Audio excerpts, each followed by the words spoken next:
Olá, queridos seguidores do canal, bem-vindos ao Blog Falado. Eu sou Elisa Barreto e quero conversar com você.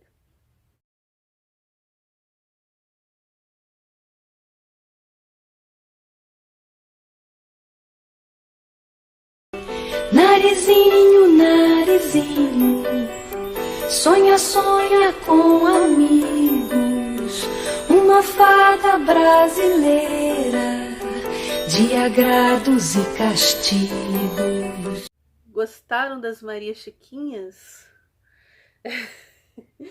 Isso aqui é uma homenagem à personagem Narizinho, porque hoje nós vamos blogar pelo Reinações de Narizinho. Então é uma homenagem, né, a essa personagem criada por Monteiro Lobato, que tem 7 anos de idade. E toda menininha de 7 anos de idade, né, usa Maria Chiquinha, né?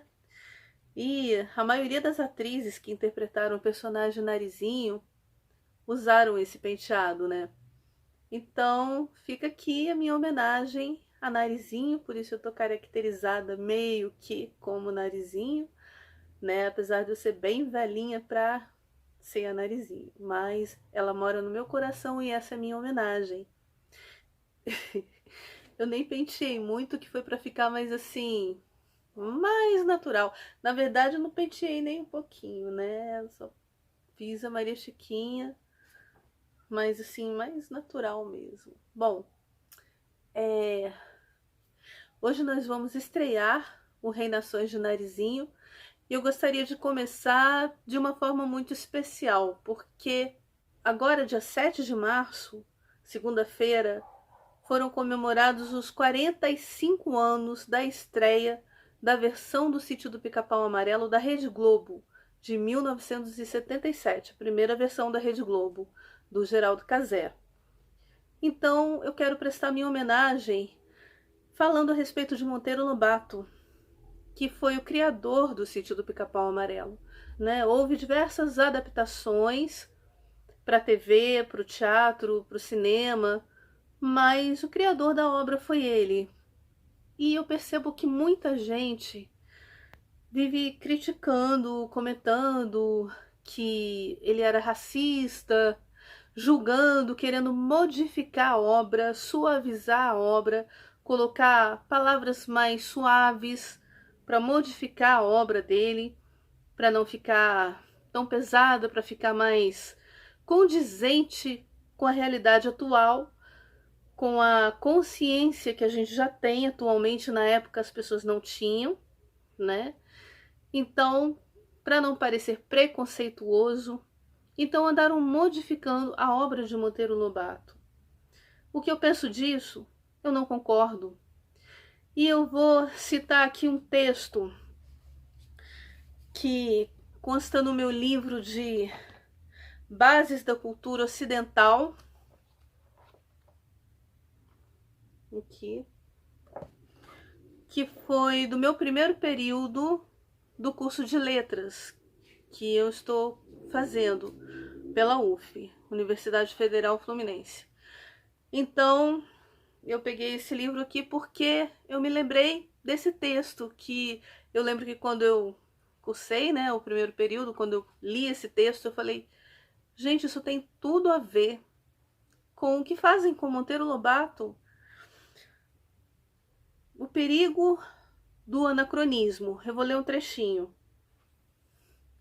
Se verificarmos em um dicionário, veremos que anacronismo significa erro de cronologia que geralmente consiste em atribuir a uma época ou a um personagem ideias e sentimentos que são de outra época, ou em representar nas obras de arte costumes e objetos de uma época a que não pertencem.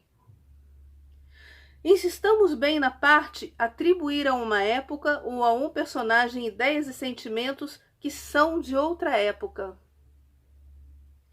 Assim, isso consistiria, no nosso caso, em projetar sobre a Antiguidade e a Idade Média uma visão baseada na época atual, nos dias de hoje. Em outras palavras, julgar o passado de acordo com os nossos valores e a nossa mentalidade. Um bom exemplo seria a escravidão. Na Grécia e em Roma, ela era um fato comum, reconhecido inclusive por lei. Se tentássemos, com base nisso, diminuir o valor dessas sociedades e enxergar a escravidão como algo negativo nela, isso seria um caso de anacronismo. Hoje temos a visão de que a escravidão é algo ruim, errado. Eles não tinham esta mesma visão. E seria errado, com um lapso de 2000 anos ou mais, com circunstâncias socioeconômicas e político-históricas tão diversas, julgar o modo como eles viviam e as instituições que tinham. Bom, eu acho que esse trecho tá bom para a gente entender o que está acontecendo, o que as pessoas estão fazendo em relação à obra de Monteiro Lobato. O que eu não acho nada justo, porque se na nossa época é errado certas coisas, dizer certas coisas, na época dele não era. Não é que ele era racista. Infelizmente, na época em que ele viveu, a sociedade em geral era racista. A sociedade ainda acreditava num absurdo. Acreditavam que os negros eram uma raça inferior. Eles ainda acreditavam nisso. Então, a gente acordou, o mundo acordou, as pessoas pararam com essa burrice, né? Com essa ignorância, talvez no sentido de ignorar mesmo, né? Ignoravam o fato de que somos todos iguais e temos os mesmos direitos, de que toda raça, toda etnia tem a sua beleza, e de que aqui no Brasil nós somos uma grande mistura, enfim. Mas havia isso, ainda existe o racismo, ainda existe, né? Mas já existe a noção de que não tem que rolar mais preconceito, todo tipo de preconceito é um absurdo, é crime, né? Então, mas na época de Monteiro Lobato não era assim, a maioria das pessoas pensavam como ele. Mas ao mesmo tempo, dentro desse conceito, dentro da mentalidade retrógrada da época em que ele viveu, ele não era racista. Por quê? A gente tem que julgá-lo dentro da época em que ele viveu. Assim como diz o texto que eu acabo de ler. A gente não pode querer julgar Monteiro Lobato pela nossa cabeça de hoje. Não tem sentido uma coisa dessa. Então, julgando Monteiro Lobato, julgando entre aspas, porque a gente não tem direito de julgar ninguém, mas analisando Monteiro Lobato pela época em que ele viveu, ele era um dos menos racistas, ele era um cara à frente do seu tempo. Ele incluiu, por exemplo, a tia Anastácia no livro, tudo bem, eram usadas certas expressões, mas colocadas na boca da Emília, que era personagem que não tinha respeito por ninguém. Botava apelido nos outros, era cara de coruja seca pra cá, pra ali, pra lá. Então, a Emília, ela era atrevida mesmo. Ela usava termos pejorativos para todo mundo, não era só pra tia Anastácia. Então, ela não era ruim, mas ela era atrevida, questionadora e etc. Então, ela usava esses termos para todo mundo. E usava para tia Anastácia também. Mas as pessoas sempre brigavam com a Emília quando ela dizia essas coisas. Mostravam para ela que aquilo era errado. E ele colocou a tia Anastácia dentro da história como uma pessoa da família. A tia Anastácia tinha opiniões próprias, ela tinha o direito de fazer o que ela queria, ela dava as opiniões dela, ela contava as histórias dela, ela era muito amada. Então, tinha também o tio Barnabé, que foi colocado ali como uma pessoa sábia, como um cara que, embora não tenha ido à escola, um descendente de escravos, que era sábio, que ensinava muita coisa para o Pedrinho. Então, dentro do contexto da época em que ele viveu, Monteiro Lobato não era racista. Ele, pelo contrário, ele foi contra o racismo, nesse sentido. Infelizmente, houve uma época que ele andou tendo certas ideias, né, que não eram legais, como a maioria das pessoas da época, apoiando ideologias que não eram legais, que eram sim racistas, preconceituosas, mas o que ele deixou pra gente foi uma coisa não racista, foi uma visão dentro da época dele não racista, totalmente antirracista, porque a tia Anastácia era amada, ela era uma pessoa respeitada, vista como uma pessoa da família.